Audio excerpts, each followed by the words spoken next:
C'est un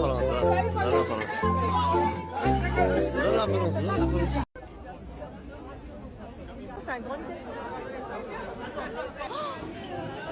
Attention, attention.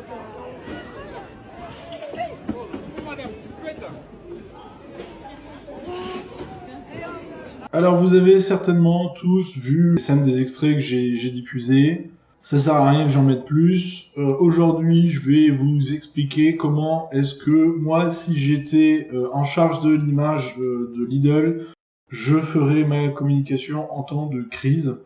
On l'a bien vu, malheureusement, une crise, ça peut arriver très rapidement, ce qu'on appelle aussi un bad buzz. Et il y a certaines étapes à respecter pour éviter que certaines choses prennent de l'ampleur et que des événements viennent entacher l'image de marque. Donc cette vidéo a la pure but pédagogique. Je suis certain que chez Lidl, ils ont toutes les personnes qui sont capables de gérer ces aspects, mais je trouvais intéressant de vous donner mon point de vue, de vous donner étape par étape la marche à suivre pour gérer, régler une situation de crise quand elle se présente devant vous. C'est la première fois que je fais ce genre de format, je vous demanderai d'être indulgent.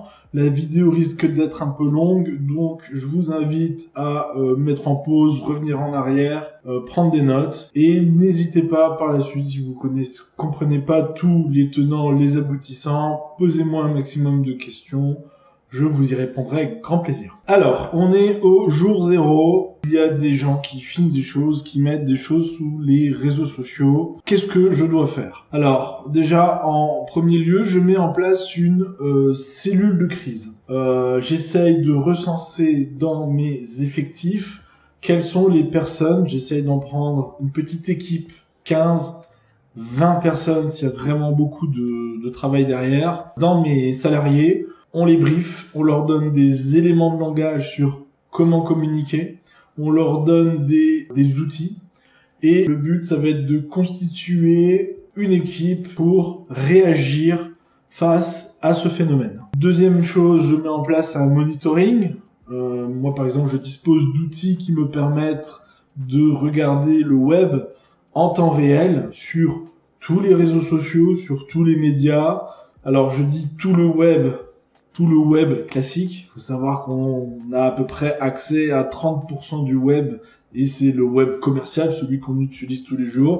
Et il y a des outils qui permettent de faire en sorte qu'on puisse être alerté quand la marque elle est citée. Deux éléments, scoring des contenus nuisibles.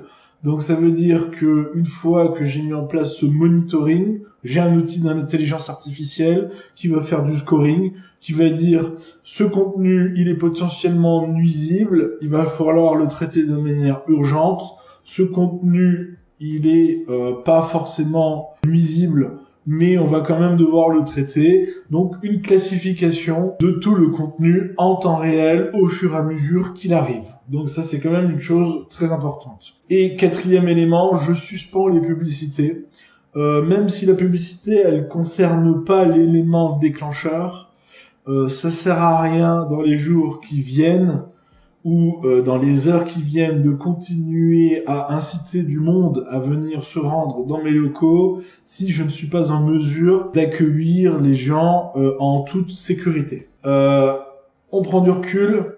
Première erreur, ça serait de prendre le premier micro qui se tend devant vous sans prendre vraiment compte de ce qui vient de se passer. Donc ça, c'est aussi des éléments à travailler avec les équipes un petit peu plus dirigeantes, soit RH, soit les communicants au sein de l'entreprise. Alors, au jour 1.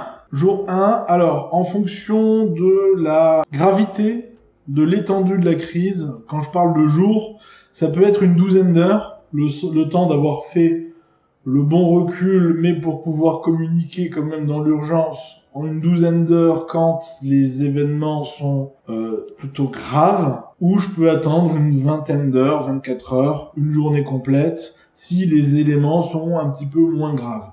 Dans le cas de Lidl, par exemple, je pourrais me contenter d'un petit communiqué de presse, du genre une tribune à l'AFP, au bout d'une douzaine d'heures, et par contre, j'enverrai quelqu'un prendre la parole à la rencontre des médias, des consommateurs, des équipes sur le terrain, une vingtaine d'heures après les faits. Donc maintenant que j'ai bien compris la situation, il va falloir reprendre en main la narrative, va falloir reprendre en main mon histoire. Si je ne fais pas en sorte de moi raconter l'histoire, ce sont les autres qui vont la raconter pour moi. Et c'est pas préférable. Généralement, j'aime bien maîtriser tous les tenants, les aboutissants de mon histoire. Un message officiel qui doit être empathique. S'il y a eu des débordements, de toute manière, c'est de votre faute. Peut-être que vous pouviez pas prévoir certains aspects, effectivement, mais c'est quand même de votre fait s'il y a eu quelque chose. Il faut reconnaître ce qui s'est passé. Il faut expliquer ce qui s'est passé, pourquoi ça s'est passé ainsi, quelles erreurs ont été commises et qu'est-ce que vous avez mis en place de manière immédiate et après de manière proactive pour éviter que ce souci arrive à nouveau. Il faut aussi, lorsque vous reprenez la narrative, ne pas hésiter avec des éléments chiffrés. Par exemple, dans ce cas, on pourrait dire, sans pour autant minorer notre responsabilité, dire que sur les X magasins, on imagine plusieurs centaines de magasins en France, il y a eu des incidents dans une dizaine, une quinzaine de magasins. Dire que ce n'est pas significatif, que ce sont des événements isolés, mais que pour autant, vous avez à cœur à apporter une réponse et que vous avez tout votre soutien à apporter à la fois aux clients et à vos équipes. Deuxième phase, dans ce premier jour, répondre sur les vidéos. Donc là, c'est la cellule de crise qui va s'activer. On va créer des équipes, par exemple des équipes pour un réseau social, une équipe pour un autre réseau social, une autre équipe qui va s'occuper des médias. On va créer vraiment une cellule hiérarchisée pour pouvoir répondre à tous les contenus. Donc tous les contenus qui ont été répertoriés, tous les contenus qui apparaissent. Le monitoring est toujours en place, il va être en place pour au moins 2 semaines, pour aussi identifier des contenus urgents qui pourraient apparaître. Par exemple, une nouvelle vidéo qui n'avait pas été vue, un nouveau scandale sous le scandale qui est en train d'éclater. Il faut être capable tout de suite de le prendre en main si des fois ça arrivait, puisque la courbe de viralité au sein d'une situation de crise, elle est encore beaucoup plus exponentielle vu que les algorithmes, ils sont un peu trigger, tout fait pour que y ait de la viralité sur la viralité. Donc il faut vraiment faire attention à cet aspect. On signale tous les contenus illicites. Donc tous les contenus qui peuvent juridiquement entamer l'image de la marque dès le départ. Tout ce qui est dénigrement, tout ce qui est insulte, tout ce qui est de l'ordre de l'illégal finalement. Donc dans les jours 2 à 3. Hop. Alors là le but va être, il y a eu une explosion pour l'image. Autour de cette explosion, il y a un incendie qui se propage. Le but va être de faire en sorte que l'incendie gagne le moins de terrain possible, de circonscrire tout de suite, immédiatement, au cœur de cette explosion, pour faire le moins de bruit possible. Donc le but va être à la fois de dégonfler la crise et de l'atténuer le plus possible. Donc comment est-ce qu'on fait des réponses unifiées dans les médias, sur Internet. Donc au sein de cette cellule de crise, on n'est plus uniquement sur Internet. Là, on prend la parole dans les médias. On essaye d'envoyer tous nos communicants. On donne des éléments de langage à nos équipes. On leur donne des outils pour qu'ils puissent répondre et pour que la réponse soit le plus claire et le plus lisible possible. Il faut que des dizaines d'individus parlent d'une même voix. Ça, c'est la chose la plus importante. On met en avant toutes les solutions. Donc, il y a eu des solutions qui ont été proposées dès le départ. Et finalement, on revient sur les solutions qui étaient mises en place à J1, jour d'avant.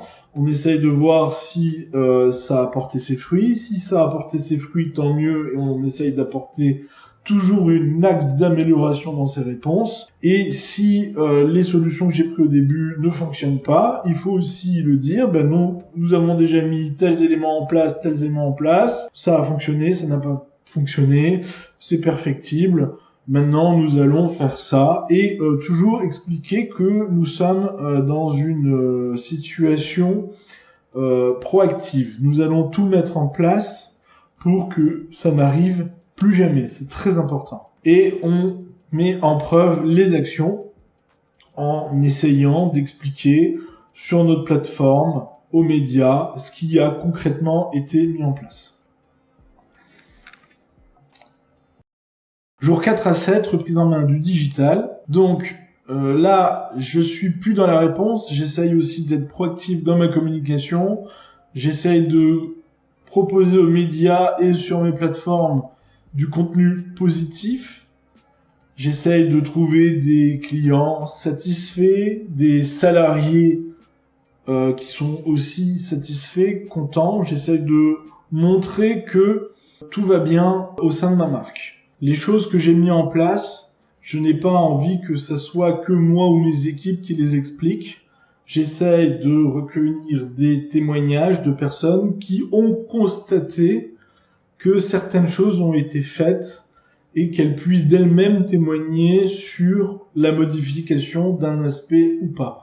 Par exemple, donc dans le cas de Lidl, ils pourraient imaginer une restriction à l'ouverture du magasin seulement avec un système de sécurité, seulement une dizaine de personnes qui peuvent accéder au magasin. Ce qu'ils ont fait dans certains endroits, c'était limiter l'achat à une par personne. Enfin voilà, mettre en place des choses, mais quand j'ai mis en place ces choses, faire en sorte que le client puisse témoigner que cette chose a été mise en place et qu'elle fonctionne. Optimisation du référencement naturel. Donc pour ceux qui savent pas, le référencement naturel, c'est créer un maximum de contenu organique. Alors là, le SEO, il y en a plein qui vont le prendre du prisme de Google, de l'écrit, mais ce n'est pas que ça. Il y a aussi tout un tas de médias, de réseaux sociaux. Partout où je peux laisser une empreinte positive, j'essaye d'imprimer le message de ma marque. Tout en continuant, bien évidemment, tout au long, la modération des avis, s'il y en a, puisqu'il peut y avoir plusieurs internautes par la suite. Par exemple, on en est là, on est au jour 4. S'il y en a un qui apprend qu'une de ses proches a été blessée, il va peut-être essayer de relancer la polémique.